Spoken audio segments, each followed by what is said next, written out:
Volvemos acá a 14 bis, después de una charla interesantísima con un emprendedor argentino exitoso en Miami.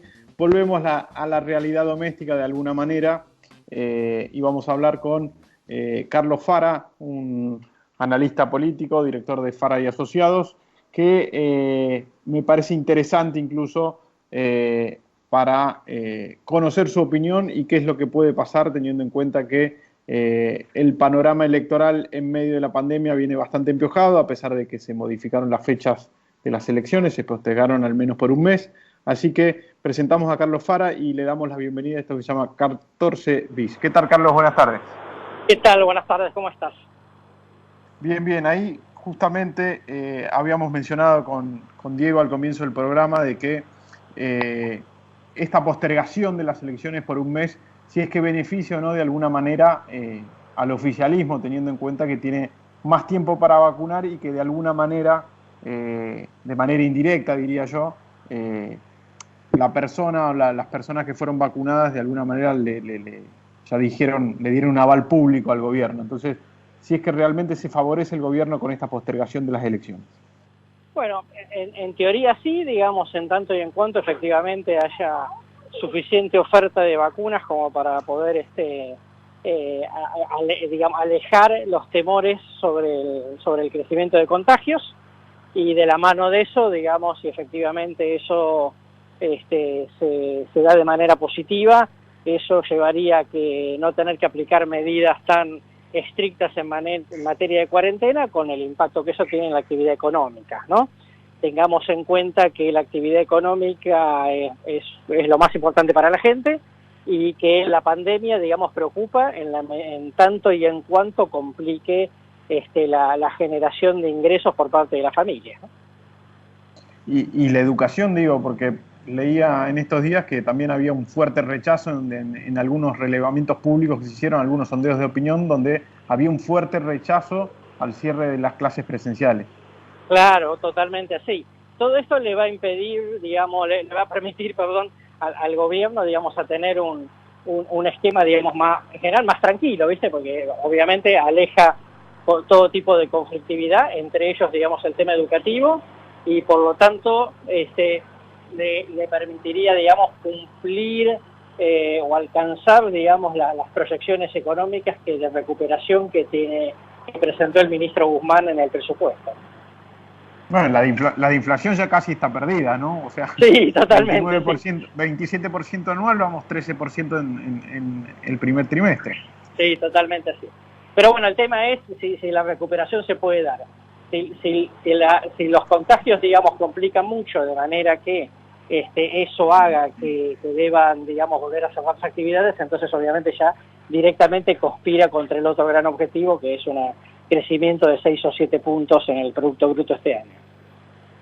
Carlos, ¿cómo te va? Diego Zucaleja te saluda. ¿Qué tal? ¿Cómo estás? ¿Cómo estás? Quería preguntarte qué lectura haces de esto que está pasando a nivel político. Yo tengo la sensación de que, bueno, sobre todo, bueno, me parece, no la tengo yo, es a nivel general, se tuvo la sensación de que había una dirigencia que estaba a la altura de lo que estaba ocurriendo en materia de crisis sanitaria el año pasado, sobre todo al comienzo de la pandemia, con 3 referentes de la política sentados en la misma mesa, charlando, poniéndose de acuerdo. Bueno, todo eso se ha roto. Y tengo la sensación de que, más allá de que esto no sea bueno para nadie, políticamente esto le pega más a Alberto que a Horacio Rodríguez Larreta. Entiendo que si bien hay una responsabilidad común, hay una responsabilidad diferenciada. Uno es el presidente de la nación y otro es el jefe de gobierno porteño. ¿Es así? ¿El costo político de la ruptura del diálogo la va a pagar más Alberto que Horacio? Sí, es tal cual vos decís, digamos, obviamente, si bien las responsabilidades son compartidas, siempre el gobierno nacional en un país como la Argentina, digamos, tiene la mirada más fuerte desde ya. Luego importaba mucho el tono, ¿no?, con el cual se procesara esta crisis. Digo, el tono de moderación de Horacio Rodríguez Larreta le está generando, digamos, un beneficio político, y el presidente, por el contrario, por diversas situaciones, ha ido en un tono, digamos, de mayor confrontación. Entonces, en este clima de opinión pública, de mucha incertidumbre, de mucha angustia, el tono confrontativo, digamos, es el destinado a perder y el tono moderado, digamos, el destinado a ganar. ¿Y Alberto arrastra a Kicillof en esa pérdida de imagen o no? Sí, Kicillof ya tiene una imagen de duro, de más confrontativo, y ahí, bueno, Kicillof, si se quiere, no pierde nada en esta ruptura del diálogo. No, digamos, todos los que estén dentro del frente de todos están en el mismo barco que digamos, que en la presidencia conduce el presidente. Con lo cual, seguro, digamos, ¿no? Está en el mismo barco, seguro. Bueno, ¿no? Bueno, pero por lo menos para la opinión pública, ¿no? Digamos, son oficialistas, digamos, que están dentro del mismo espacio político, ¿no? Entonces, más allá de las diferencias que pueden llegar a tener, dice que la opinión pública evalúa de esto, digamos, todo como de manera con menos matices, ¿no? Con menos información. Entonces, desde ese punto de vista, digamos, así como paga platos rotos Alberto, también paga platos rotos el propio Kicillof. Carlos, a ver, voy a hacer una salvedad con quién fue el emisor del mensaje, que fue la emisora, fue Lilita Carrió, quien comparó la situación actual con que nos estamos acercando a lo que se vivió en 2001 con el que se vayan todos. Digo, la gente está tan molesta que estamos acercándonos a ese nivel de malestar social como la época de la Rúa. No, a ver, yo creo que primero hay un fastidio importante por lógica, ¿no? Y en eso, digamos, entra toda la política, no solamente el oficialismo, ¿no? Sí, que se vayan todos, era la cosa. Claro. Ahora, yo lo que veo en la sociedad, digamos, es como decía recién, un grado de incertidumbre, miedos, de angustia. Eso no se corresponde, digamos, con una sociedad movilizada, con bronca, con el nivel de enojo que tenía en el 2001, ¿no? Es decir, claramente, de hecho, salvo una situación, digamos así, como muy urticante, como el tema asistencia a las escuelas, sino después es una sociedad a la cual le cuesta movilizar. De hecho, digamos, la verdad es que Juntos por el Cambio empezó un poco como a bajarle el volumen porque ya la anterior movilización había sido una movilización que iba a caer menos gente, ¿no? Y eso tiene que ver con esta situación, digamos, con que no es una sociedad como la de ese momento, es una sociedad que está muy golpeada, es una sociedad con baja energía y en función de eso, digamos, no tiene que ver con la del 2001, ¿no? Y que le venga, que le vengan a esta sociedad con baja energía y molesta, diferente a la de 2001, que se le vuelva a hablar de elecciones, ¿no? ¿La gente está pensando en las elecciones legislativas de medio término o qué termómetro social tenés vos? No, la sociedad, digamos, está totalmente lejano del tema de elección, obviamente, y de todo lo que tenga que ver con la política. Por lo tanto, cada vez que reflota un tema de la política, como la discusión sobre si hay que hacer o no primarias, obviamente genera mucho rechazo. La gente no quiere hacer las primarias, desde ya, digamos, pérdida de tiempo, pérdida de dinero, etcétera, etcétera. Bueno, después la clase política decidirá, pero claramente, digamos, ver a la dirigencia involucrada en otra cosa que no sea cómo se contiene esta angustia de la cual mencionábamos, está totalmente fuera de sintonía. Eso es absolutamente indiscutible y además creo que va a ser así, digamos, toda la tónica del año. Esa falta de sintonía entre la gente y la dirigencia, vos creés, por lo que vas viendo hasta el momento, ¿no? ¿Se va a mostrar en las urnas? Digo, en ese famoso que se vayan todos, hubo muy poca participación política, hubo mucha feta de fiambre en el sobre que se introducía en una urna. ¿O pensás que puede efectivamente canalizarse por un tercer sector más reaccionario, más antipolítica, ese famoso sector más libertario, digamos, que aparece con una fuerza en redes que luego en los votos no se manifiesta? ¿Puede ser capitalizado? O, bueno, esto que está ocurriendo, que es esta polarización de la política entre Juntos por el Cambio y el kirchnerismo, se va a manifestar otra vez en las urnas. A ver, vamos a ver, primero vamos a ver cómo se termina de armar la oferta política, ¿no? Porque bueno, hasta acá, si no pasa nada, es un escenario de dos por razones obvias, ¿no? vos tenés que convencer a la gente de votar a un tercero o un cuarto, ¿no? Eso en primer lugar. Segundo lugar, yo te diría que no solamente hay que mirar a un sector como el libertario porque tenga una prédica antipolítica, también, digamos, hay que considerar a una considerable cantidad de gente que está, digamos, en contra de la grieta, ¿no? Que está en contra, digamos, de las actitudes, digamos, o los comentarios más bravucones de parte de la política.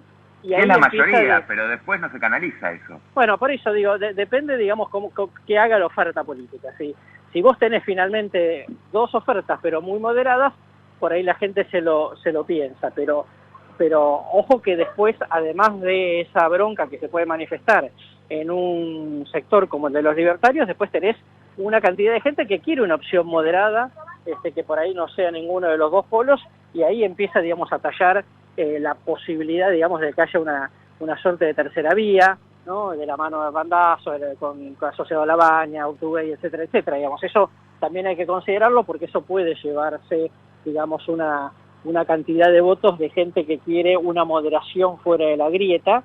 Vamos a ver si eso finalmente se arma, y eso podría ser, digamos, más un escenario en donde tengas que mirar a 4 actores en vez de a 2 o a 3, ¿no? Carlos, a ver, hiciste nombres propios, 2 en una, por decirlo de alguna manera. ¿Dónde la ves jugando a María Eugenia Vidal? Y si es que crees que Patricia Bullrich finalmente termina encabezando la lista porteña, evitando una interna con el sector de la reta, por ejemplo. A ver, la impresión que yo tengo es que María Eugenia Vidal hasta acá no quiere volver a ser candidata en la provincia de Buenos Aires. Tiene una oportunidad en Capital, digamos, que se la abre obviamente en Rodríguez Larreta. Podría haber un arroque, ¿no? Digamos también que Patricia Bullrich pudiese cambiar de distrito, no sé si es legalmente factible, la verdad que lo desconozco, pero que pudiese, digamos, eventualmente pasar, digamos, a provincia de Buenos Aires. Pero más allá de eso te diría, yo creo que de alguna manera, digamos, Cambiemos, o Juntos por el Cambio, viene presionando por la existencia de una PASO precisamente para poder contener estas diferencias que vos estás señalando hasta acá.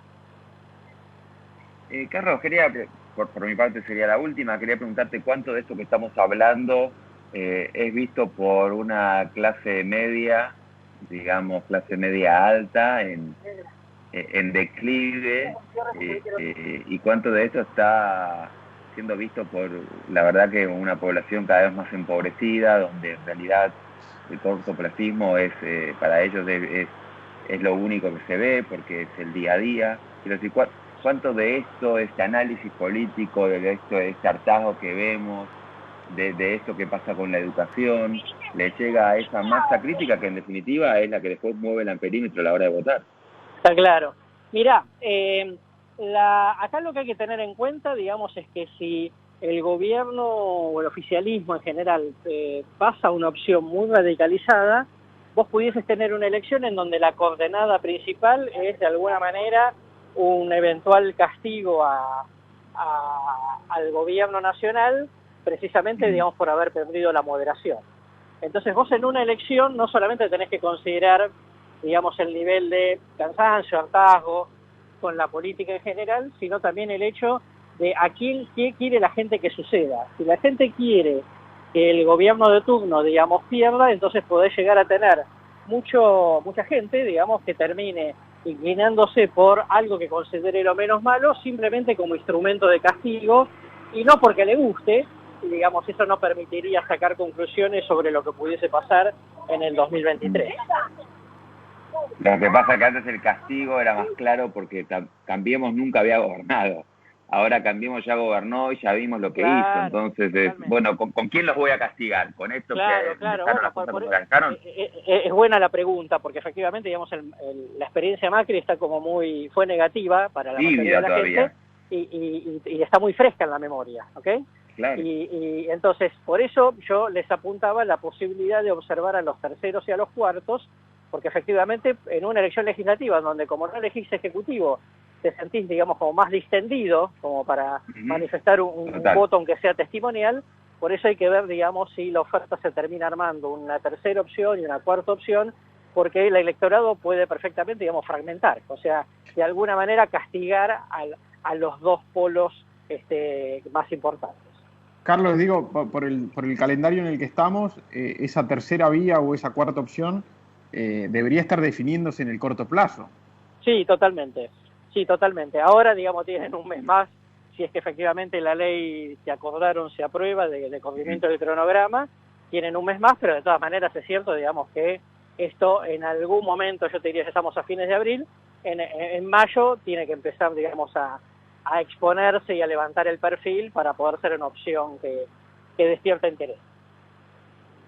Bien, Carlos, interesantísimo charlar contigo. Seguramente te molestaremos en alguna parte de este año porque, bueno, esto recién, no sé si decir recién comienza. Da la sensación que la campaña empezó hace rato, ¿no? Pero bueno, oficialmente empezará dentro de poco, así que seguramente vamos a intentar volver a charlar contigo. Te agradecemos muchísimo, ¿eh? No, por favor, que tengan buenas tardes. Buen fin de semana. Un abrazo enorme. Ha pasado Carlos Fara, analista político, consultor, presidente de Fara y Asociados.